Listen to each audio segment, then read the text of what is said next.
لاہور سے یہ سوال ہیں، کچھ ایک بہن نے بھیجے ہیں،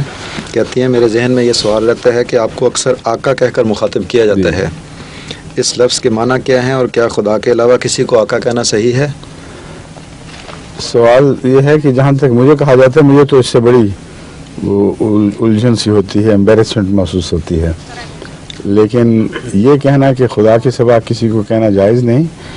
یہ غلط ہے، بلکہ آقا تو ایک عام لفظ ہے اور ایران میں اسے آقا کہا جاتا ہے اور اپنے بڑوں کے لیے سب وہاں آقا کا لفظ استعمال کرتے ہیں۔ اسی طرح آقا کا لفظ تو ہر ماتحت اپنے افسر کے لیے استعمال کر سکتا ہے اور کرتا رہا ہے اور اب بھی ہوتا ہے۔ جہاں تک مذہبی دنیا کا تعلق ہے، اس میں سب سے زیادہ پیارا اطلاق حضرت اقدس محمد رسول اللہ صلی اللہ علیہ وآلہ وسلم پر ہوتا ہے، جو ہم سب کے آقا ہیں، اور میں نے اپنے ایک نعت میں بھی یہی لفظ استعمال کیا ہے، تو اس کا شرک سے کوئی تعلق نہیں،